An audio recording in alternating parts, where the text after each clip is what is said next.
Hello, hello. DM Geezer Jim here, doing some more readings. Our book today, our book has been Uncaged Faces of Sigil, and will continue to be for a little while longer. We're getting through it. Great book. Great way to see Planescape, some of the concepts, the trials and tribulations, adventure paths, and campaigns. Presented from a different lens, from a different point of view. I'm a big fan of this book. I've always told people when you get into Planescape, this is the first thing that I recommend you reading, just so you can, from the nitty gritty street level to the big bad huge subplots, or the multiverse spanning plots that are in play in a Planescape campaign.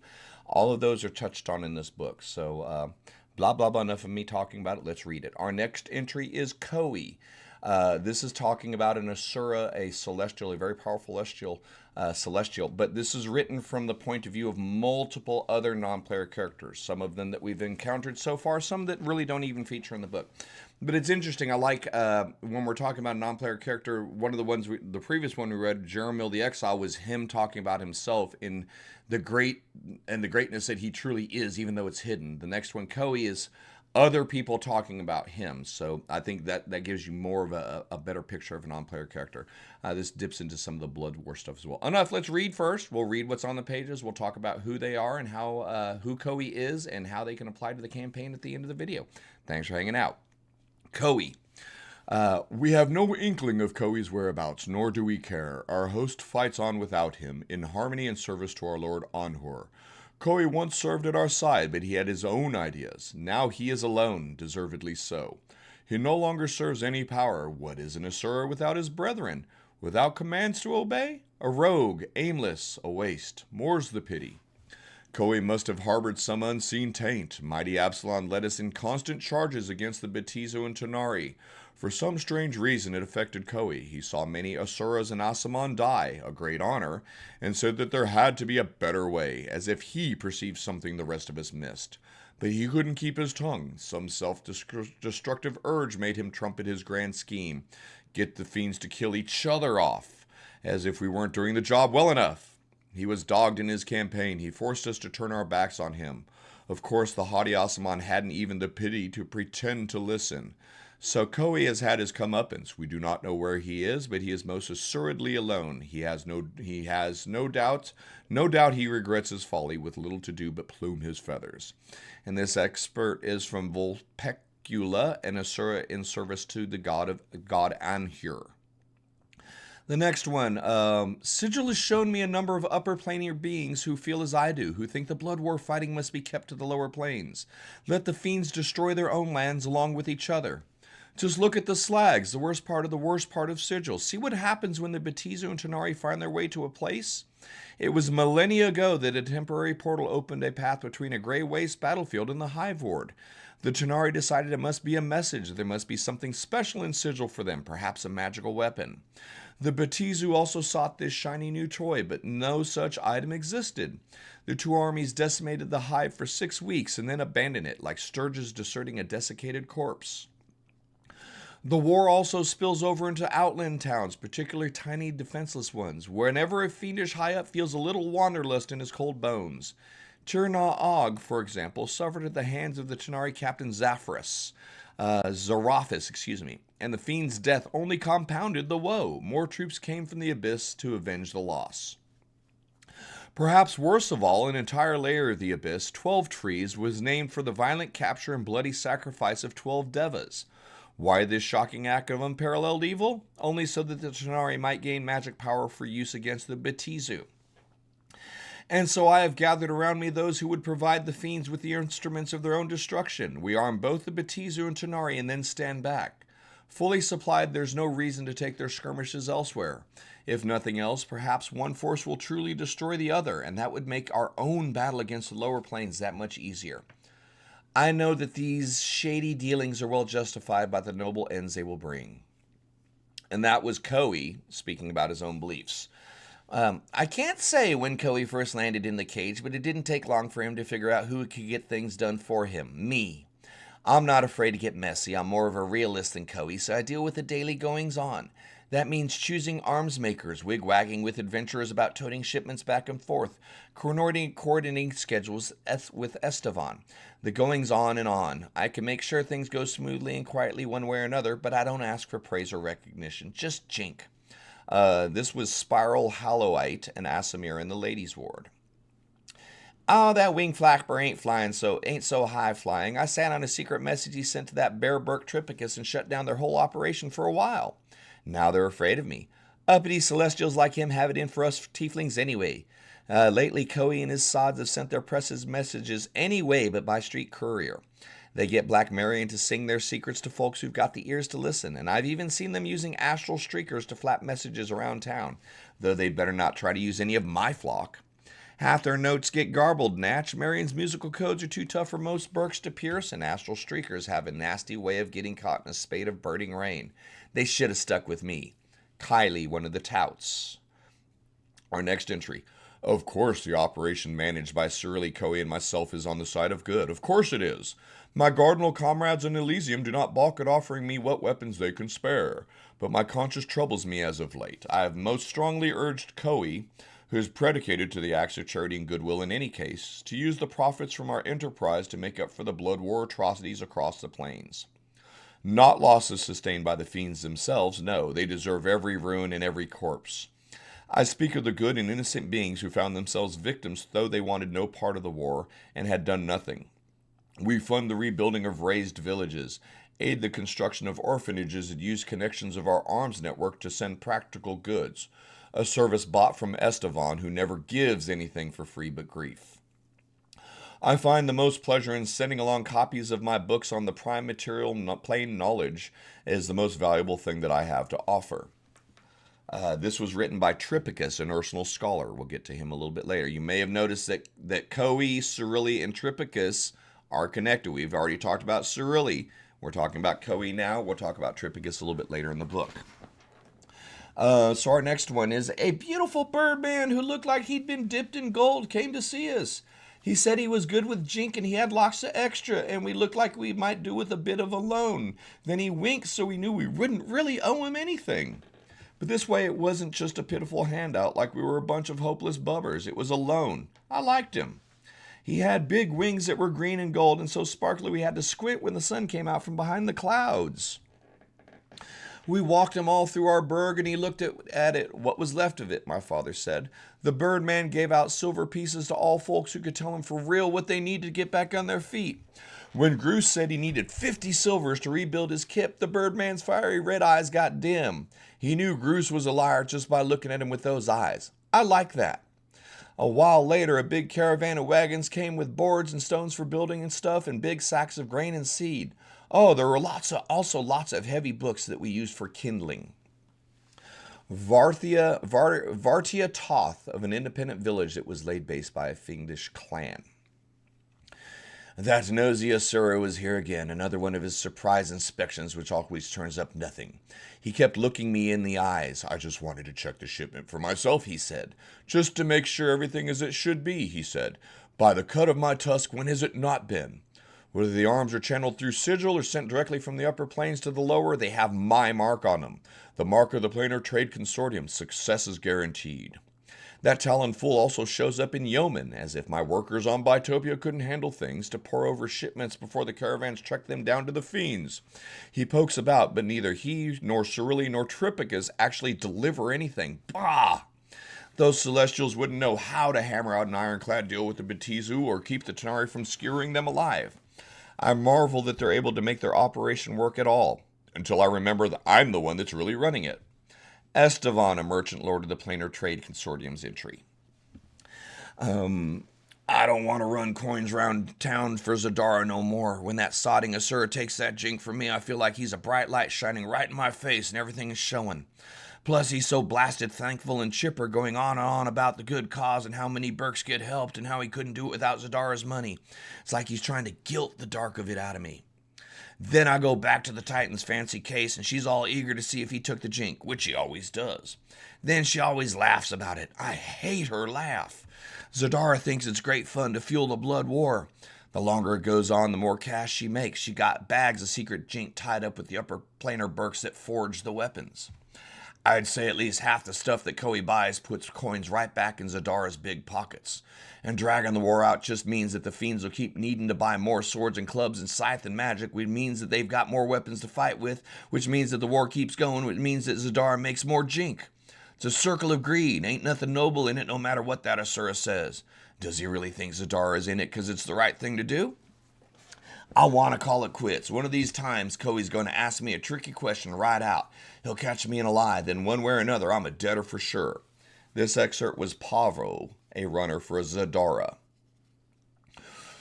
I preserve the balance in the blood war with the aid of a particularly delusional do-gooder known as Koei. The poor creature actually has the notion that his machinations can control the fighting, as if he could even control his own unmagnanimous existence.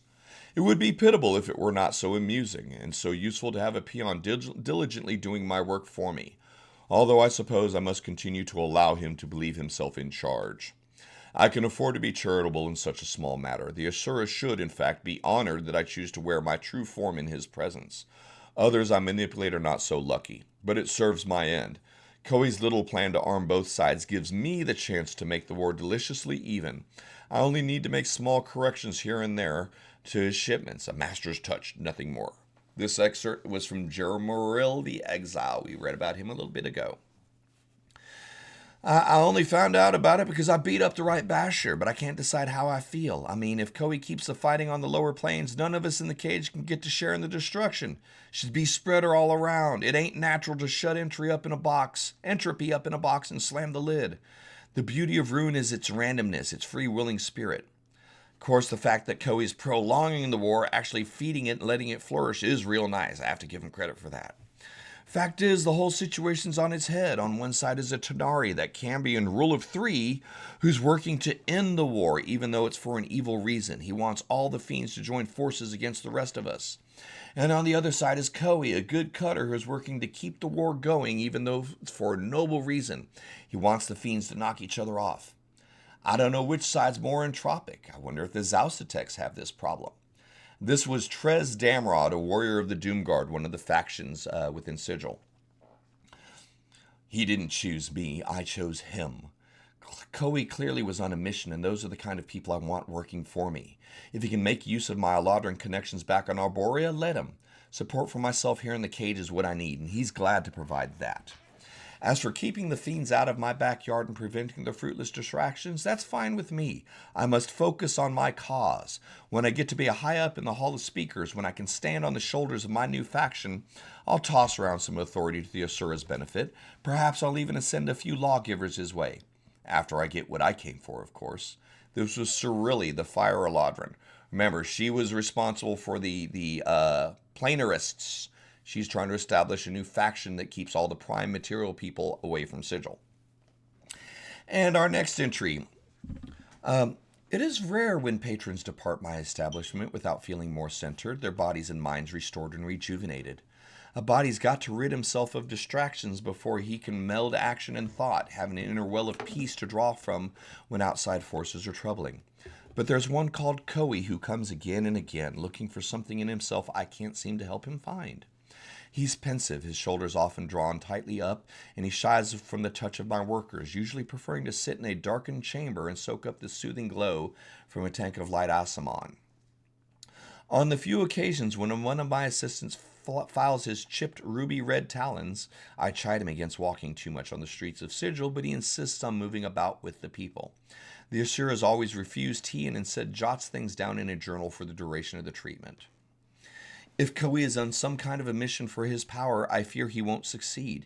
He's too narrowly focused, his mind is never at rest, and though he knows enough to seek out relaxation, he doesn't partake of it as he should. If he's at the center of some difficult undertaking, he'd better learn to keep both mind and body centered. And that's our entry on Koei. Our next one's going to be fun, sorry. So Koei is an Asura. This is a greater celestial. Armor class -2, blah, blah, blah. You'll be able to find the source for him in the stat block based on your edition. He's primarily going to be found location. It's not known if Koei lives anywhere in Sigil, but he's often found in the Great Bazaar, in Estevan's office, or at the other place. Role-playing Koei. Koei's a blood on a mission for the greater good, but he doesn't necessarily take the straight and narrow path to get there. He's not lofty, but he is serious. He doesn't seek out encounters, though he's polite and brief if approached. If attacked by anything but a fiend, Koei tries to restrain or incapacitate the aggressor and then leave. He's got more important things to do. But he eagerly fights fiends to the death, calling on his most powerful spells to lay waste to his opponents. He's connected to Black Marion, Cerilli, Estevan, Earmid, Jermaril the Exile, Kylie, Rule of Three, Tripicus, and Zadara.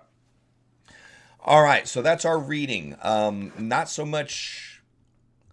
So what do we get out of this? A couple things. First and foremost, the Blood War is a real thing. That extraplanar conflicts do truly end up manifesting themselves up in Sigil on a time-to-time basis.